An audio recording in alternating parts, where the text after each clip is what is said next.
high school graduates earn on average $37,683, according to the U.S. Census. Now, if I threw out the number $31,327, which demographic do you think that would fall under?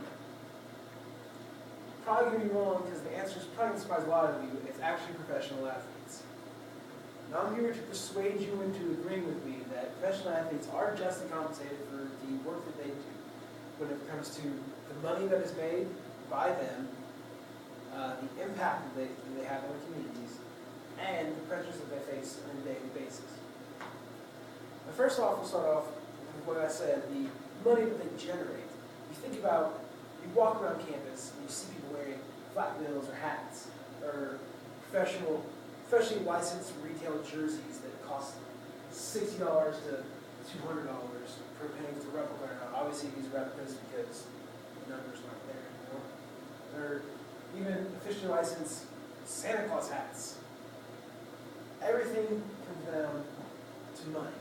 And to sell memorabilia, you need people to be able to perform well on the field so that you want to wear their jerseys. If I think of, say, the number 12, you may think of Andrew Luck. You're thinking football, just like you may think for 87, if I say the same thing, Reggie Wayne. 18, probably going to make Peyton Manning. There's tons of those jerseys walking around in Van Sims usually. All of this, all of the jersey sales by them just put money into people's pockets. Not theirs, usually other people's. Also, sports athletes represent the city that they're from, that their team is represented by. According to Alan Schwartzer, who's an economist, he wrote an article called Examination of Public Good Externalities of Professional Sports Venues, which just pretty much means the other things that these pro sports, like the venues, like the big coliseums, bring you outside of just pro sports. What he says are the pro teams, they're like a talisman of status, which he means is, or another way to put that is, like having a sports team in your city makes your city stand out above others. It is proverbial extra weight to your city that empowers your city, and you follow behind it. And if you also think about more money that comes in Indianapolis, a couple of years ago they had the Super Bowl. It was a 10-day long event up in Indy. I was there. Actually went to a B.O.B. concert, kind of fun. But anyway, that 10 days generated $278 million for the city of Indianapolis.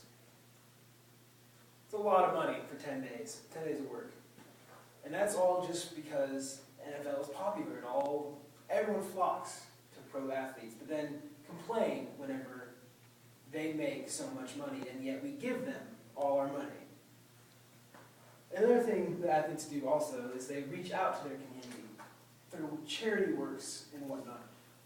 Take an example, Vince Carter, who has played many years in the NBA, and is famous for dunking over that Russian guy in like the Olympics in like '96. But he has a charity called Embassy of Hope, and what he says is, and I quote, if I just wrote checks, people wouldn't know as much about what we are doing as a community. And like that speaks more than just the fact, yeah, he gets paid, and yeah, he's got plenty of money, but he'd rather dedicate his time, his energy to other things to make other people's lives better. And now we'll go on to the pressures that these athletes face. Far away from all like the glitz and the glam comes the pressure that is put on these people to go out there every day and perform. Think back to last year's. Anybody who watches NBA will have some semblance. If not, Derrick Rose is the point guard for the Chicago Bulls, and he tore his ACL last year, and yet he was expected to come back for the playoffs, but never played. And every day, everyone from ESPN to the news, and everyone was just berating Derrick Rose because he didn't want to play. And that right there is a pressure of athletes to perform regardless of health. Take into account Brett Favre, who is now retired. Everyone knows who he is probably. probably. He's the Wrangler jeans guy, throws footballs around.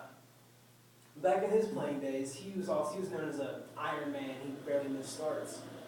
But he also shared that he was a fiend of the Vicodin, which, and you guys do not know what Vicodin is. It is a pain reliever that is abused. If you watch the show House, he likes to pop them. That's what he takes. But he never missed games, and people applauded him for that. But what he did to make sure he didn't miss games was become addicted to drugs. And a lot of people anymore are addicted to drugs when it comes to sports and athletes. You can go on ESPN, pretty much about once a day, you hear somebody get in trouble for a substance abuse or something. And it's all just to be able to play the game, to make the money, or to get shunned because of it. Now I'll go back to that initial thing I threw out there about the $31,327. You may think, there's no, like these players don't make that. Yeah, they don't. There's also the umbrella of professional athletes is bigger than them too. There's also, professional bowlers. Can anyone here name me a professional bowler? Yeah, I think so. Or maybe like a WNBA player that hasn't been popular, like someone on the bench. Or how about a professional curler for the Canadian national team? All these people make money by playing sports, and only they live below. They're the ones who bring down the 31,000, down to 31,000. So whenever people put the stigmata of professional athletes being overpaid, they don't incorporate all aspects that professional athletes actually bring to us as individuals and as